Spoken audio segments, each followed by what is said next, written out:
Dentro del módulo de bases conceptuales de la desnutrición aguda, vamos a hablar de una entidad que potencialmente puede ser una complicación durante el tratamiento del paciente con desnutrición aguda, incluso es una causa importante de morbimortalidad.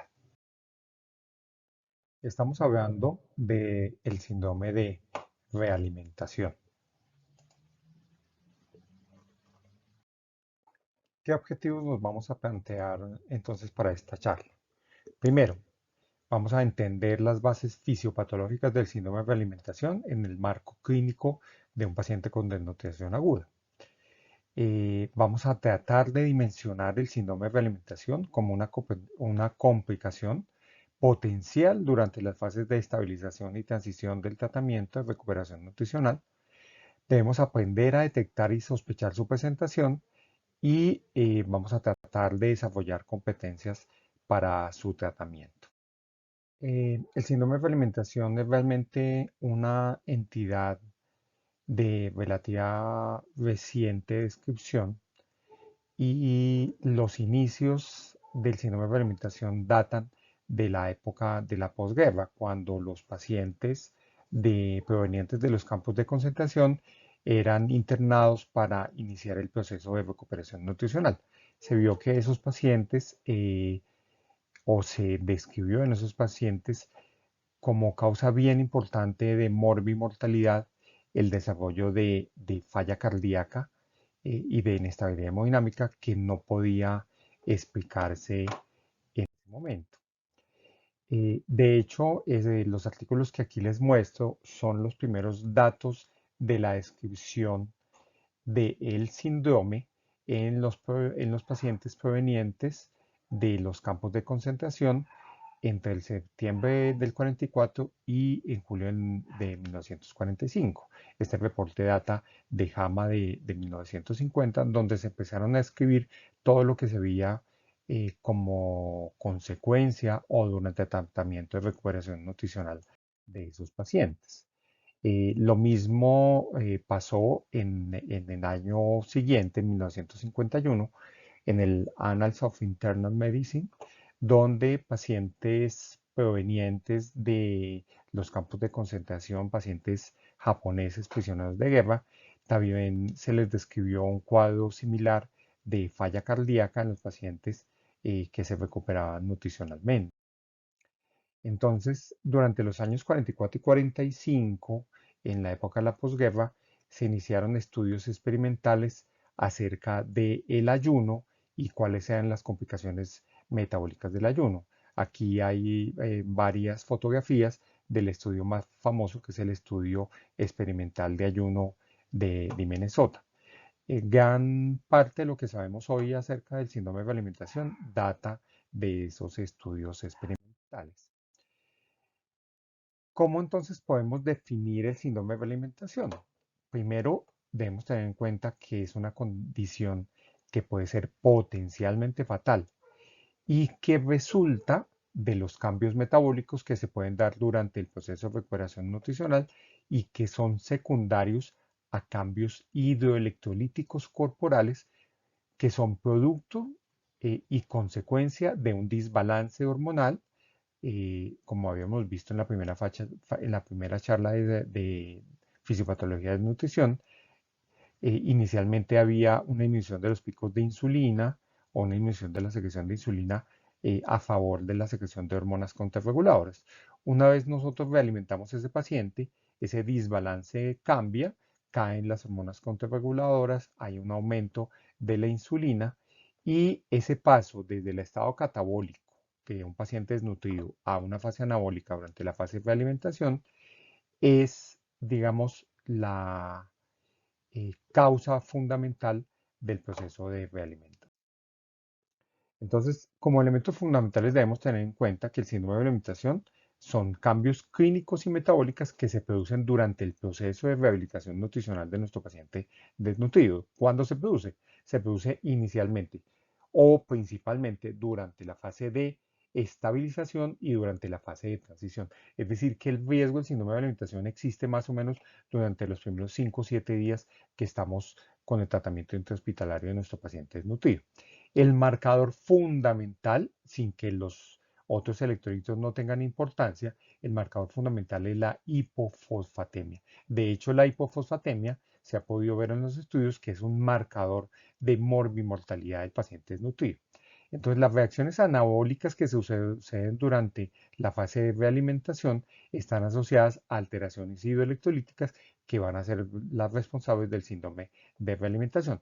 Y hay otra protagonista fundamental que no se nos debe olvidar y sobre el cual se ha hecho mucho énfasis en los estudios que vamos a ver mucho más adelante, y es la tiamina. Recuerden que la tiamina es un cofactor del metabolismo de los carbohidratos y que su deficiencia puede producir una encefalopatía metabólica. Epidemiológicamente, ¿qué tan importante es el síndrome de alimentación?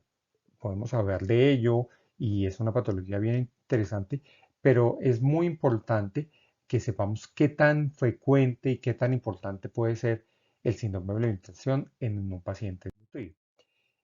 Y fíjense que los estudios biológicos han mostrado, obviamente difieren dependiendo de dónde se haga el estudio, pero se ha podido demostrar una incidencia que puede ser hasta del 48% de pacientes nutridos. Es decir, uno de cada dos pacientes que tengamos hospitalizado tienen el riesgo potencial de hacer un síndrome de alimentación. El síndrome de alimentación no es patrocinio únicamente del paciente desnutrido, se ha descrito en pacientes oncológicos durante el proceso de recuperación nutricional, incluso en los pacientes en unidades de cuidado intensivo que duran mucho tiempo sin vía enteral, los pacientes con cirugía gastrointestinal, incluso se ha descrito, por ejemplo, en los pacientes en los pretérminos extremos durante el proceso de realimentación.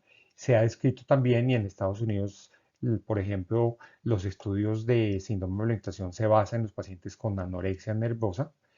Eh, Todos esos pacientes tienen riesgo de hacer un síndrome de alimentación. Por ejemplo, los pacientes oncológicos en la fase de recuperación, hasta el 25% pueden hacer un síndrome de alimentación.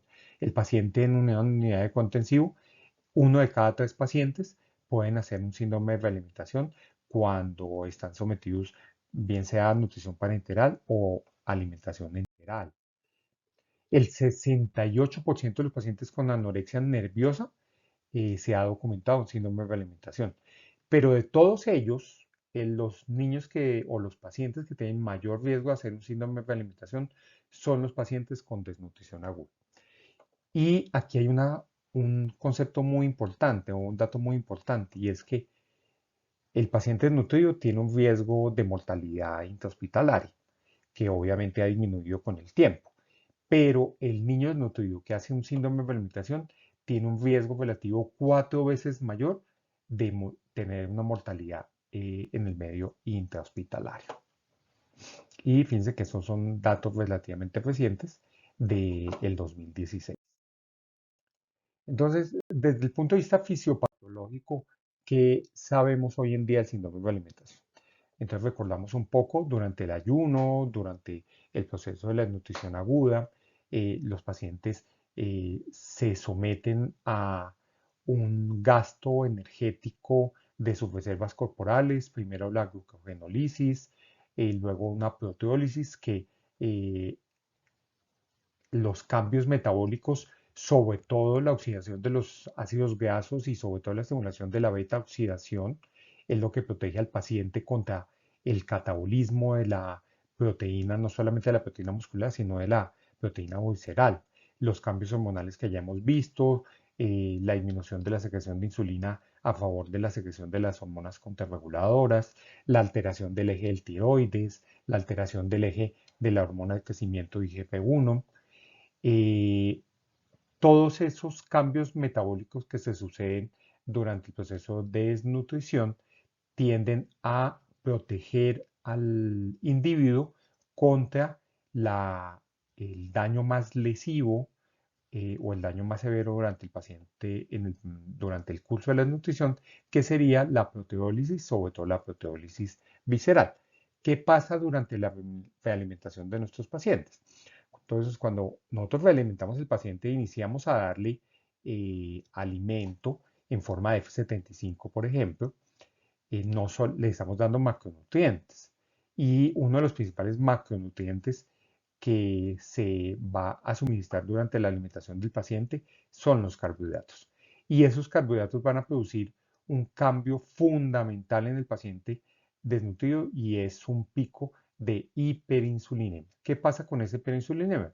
Va a producir aumento de la captación de la glucosa a nivel celular, va a producir aumento de la síntesis proteica, va a producir anabolismo, pero adicionalmente a eso va a producir internalización de todos o de los electrolitos, sobre todo los electrolitos de doble valencia, porque la captación a nivel celular de esos electrolitos de doble valencia se da por un mismo receptor. Entonces ese pico de hiperinsulinemia produce internalización de fosfato, de potasio y de magnesio que ya de entrada están bajos en el paciente desnutrido. Acuérdense que la salida de esos electrolitos al medio externo y eliminados a nivel renal por la nefropatía propia del paciente desnutrido, van a producir en últimas eh, la hipofosfatemia, la hipomagnesemia, la hipocalemia, que van a ser los responsables de los cambios clínicos que se suceden en el paciente con síndrome de alimentación. Y adicionalmente a eso, el pico de insulina, el aumento del aporte de carbohidratos va a hacer que el organismo tenga un déficit relativo de tiamina porque la tiamina, recuerden, es un cofactor importante en el metabolismo de los carbohidratos. Entonces, lo que sabemos hoy en día, y fíjense que son datos relativamente recientes, y es que uno de los ejes fundamentales del síndrome de la alimentación es la hiperinsulinemia. Entonces, revisemos la cascada fisiopatológica de lo que puede pasar en un paciente que una vez en estado catabólico propio de la desnutrición pasa a un estado anabólico propio de la recuperación nutricional. Entonces, una vez el paciente está desnutrido en fases tardías de la desnutrición, donde se han agotado todos los combustibles del glucógeno, incluso se ha echado mano de la proteína visceral y la proteína muscular, eh, iniciamos nosotros el proceso de realimentación. Entonces lo cambiamos desde una fase catabólica a una fase anabólica. ¿Qué pasa durante ese cambio?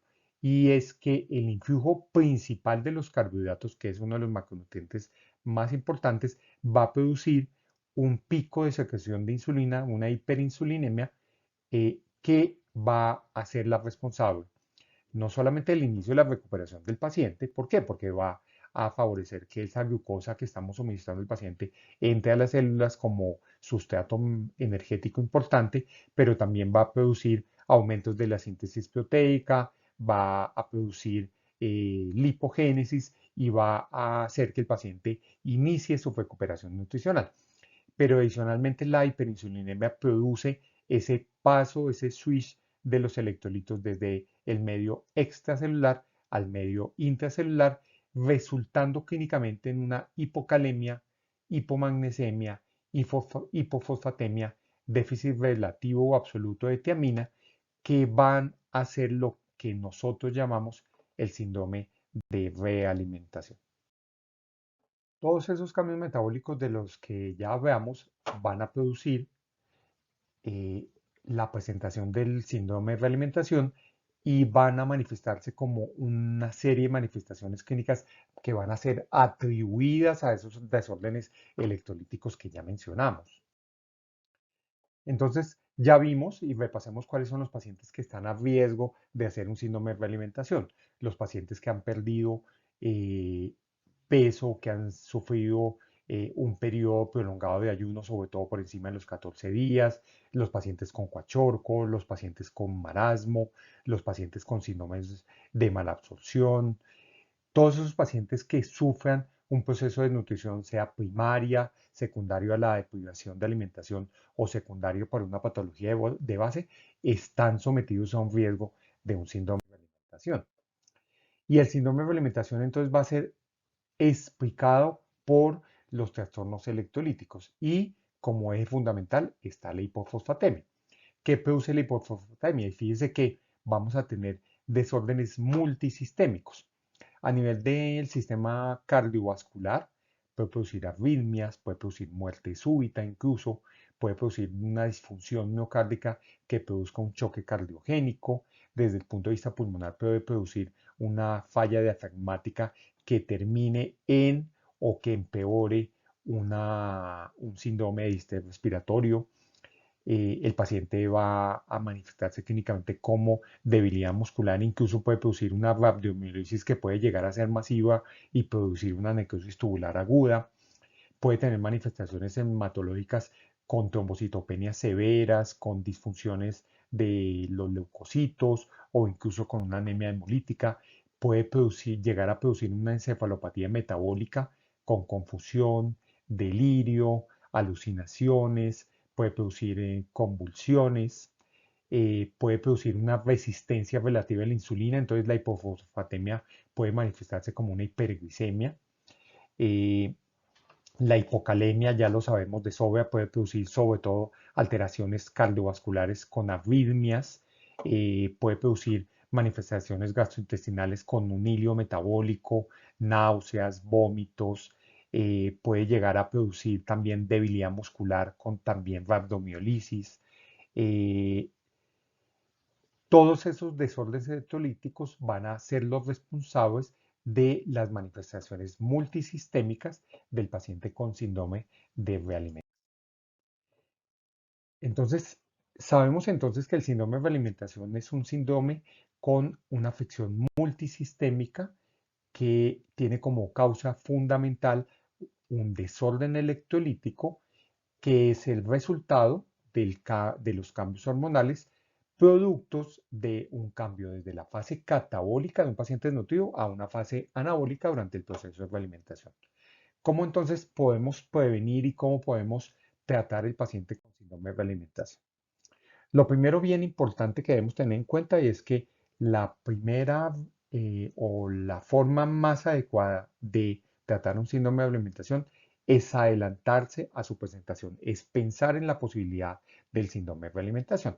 Entonces hablamos entonces de un síndrome de alimentación inminente o manifiesto.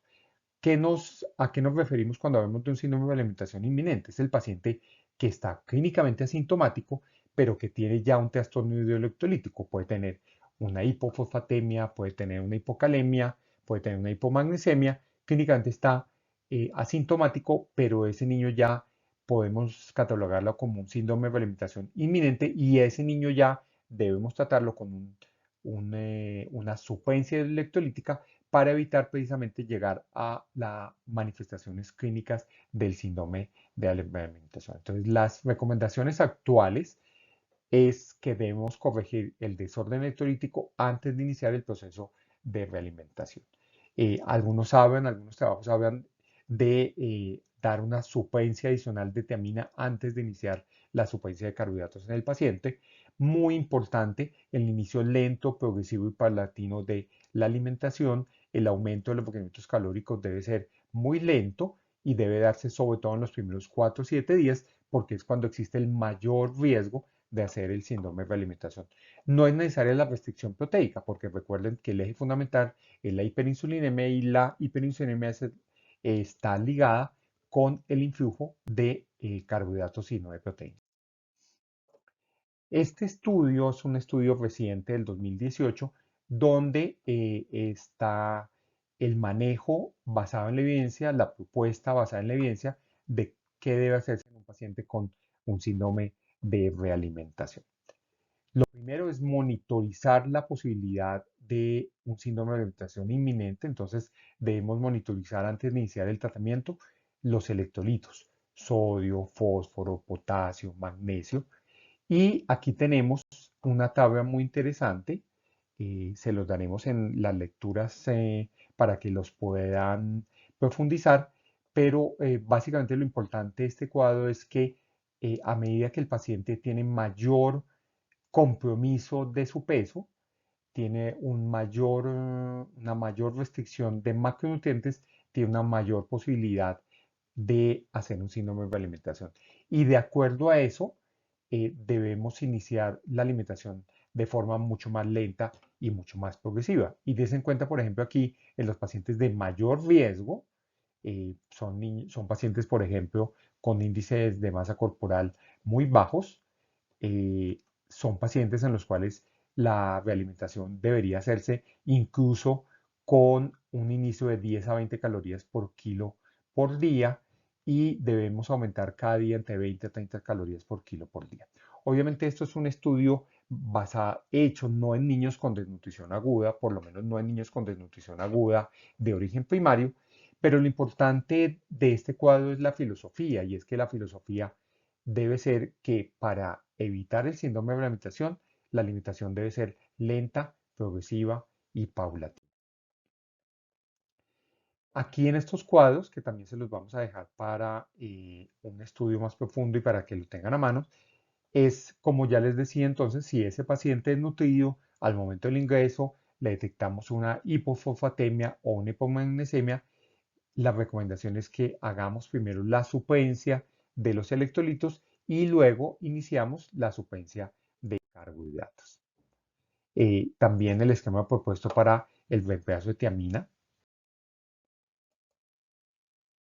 ¿Qué podemos concluir entonces del síndrome de realimentación? Primero, el primer paso para hacer el diagnóstico de síndrome de realimentación es pensar en él, es pensar en la posibilidad y pensarlo como un riesgo potencial de complicación y por tanto anticipar su posible aparición.